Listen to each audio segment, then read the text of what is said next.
Hello everyone and welcome back. Today we're going to be role-playing as Blade. Personally, I've picked Blade because he is my favourite Marvel character, and having a look through Elden Ring, I thought actually he was one of the most viable and easy ones to build, with also offering a lot of versatility. So before we enter the boss fight, we go ahead and throw down the Incantations, which we are using, which is Flame Grant Me Strength for like 20% physical damage buff and the increased recovery for stamina, and also the nice little fire buff.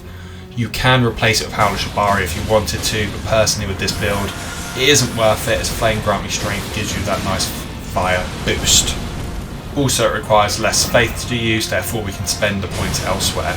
And we do also use Golden Vow, which gives us another 15% damage and also gives us a nice 10% damage reduction boost. We are also pairing this with the Bloodflame Blade for our weapon. This does scale with faith, however it does also stack with the Fire Scorpion Charm and the Flamed Crack tier, which we're both using, as this is a fire buff, but it also grants the ability to hemorrhage. This build is a little bit broken, and to a point where I wouldn't say it's super overpowered, but it is a little bit overpowered. It is a bleed build, it's also a fire based build, but we do use the Ash of War of Repeating Thrust, which lands 4 hits on the enemy. Now you'll see it in this boss fight here that I absolutely wrecked him. Now I thought, Blade being a vampire slayer, I guess not technically a vampire, but Lord of the Blood, so I thought it's probably a fit boss to be taking on. Now we can see just how quick you can drop someone with this build. We did dabble a little bit in PvP, but unfortunately I'm not blaming it on the lag like everyone else does, but the lag was unbearable. I got a few wins in, but the clips were horrific to watch. It was just so jumpy. Now we'll go ahead and shift to the Mimic. I just taunt the Mimic there, showing him what I really can do, prepping him for the main fight, and just showing what Blade versus Blade would be like. And obviously Blade's going to win here, but just the immense damage. You've got the long reach from the sword, you have a nice little offhand as well, so if you are spamming L1 you get a nice little double attack going off. The problem with that, you don't have the ability to block, but you get more damage, and I think it roleplays a little bit better to his character. Yes, he doesn't really use an offhand in the films from what I remember, but within the comics he does have an offhand. So we go ahead and fight the Invader that drops the Taunter's Tongue. This boss used to be a real pain for me, and I used to really struggle killing it, and wow, that just speaks for itself really.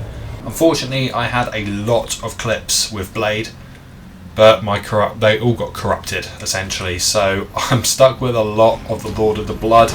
But again, there could be worse bosses to fight. I've dragged out from the 30 or 40 deaths I had from this boss because my positioning was horrendous, just to show you how much damage you really can do with this repeating thrust, especially here, because if you get behind him you can essentially just stab him in the ass quite a few times, and he doesn't really react that well. I don't know whether it's the AI is a bit broken on him, but you can see there you do a lot of damage. I did die on that point. I was trying to out DPS phase 1.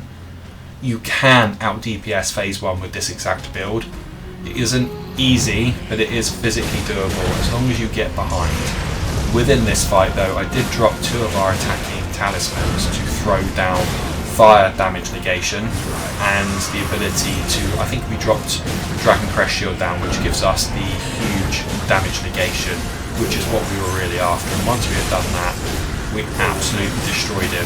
Yes, you could swap those out for more damaging ones. I think I swapped out Millicent's Prosthesis and the Rockwind Insignia for this fight, because I wasn't really comboing attacks as a standard attack. I was more spamming my Ash of War, because the Ash of War hits like a truck, and ironically enough he is really susceptible to bleed and fire, I believe, so it's like the perfect build to absolutely wreck him. Now we are coming up to the NPC side of this, and I thought it was pretty epic to go along and find some vampire looking things, some creature looking things, and just destroy them. This build does absolutely wreck in an AoE fashion, but that's mostly just because of the reach of the weapon. The reach of the weapon is absolutely huge. You can see there we do press L1 just to show you what it does, but you don't really get that reach which you would. I do apologise for how short this video is going to be, but unfortunately we lost so much. I have respec to go ahead and do the next build, and I've run out of tears, so I need to go off and farm some more tears so we can keep these builds coming. We have the Nagakiba plus 25 with the repeating thrust, not even going to pretend I can pronounce that, plus 25, the Clawmark seal, Bandit mask, the blue silver mail armour, Knight's Cavalry gauntlets, and the Prospector's trousers. We have the Shard of Alexander, Millicent's Prosthesis, Rotten Winged Insignia, and the Lord of Blood.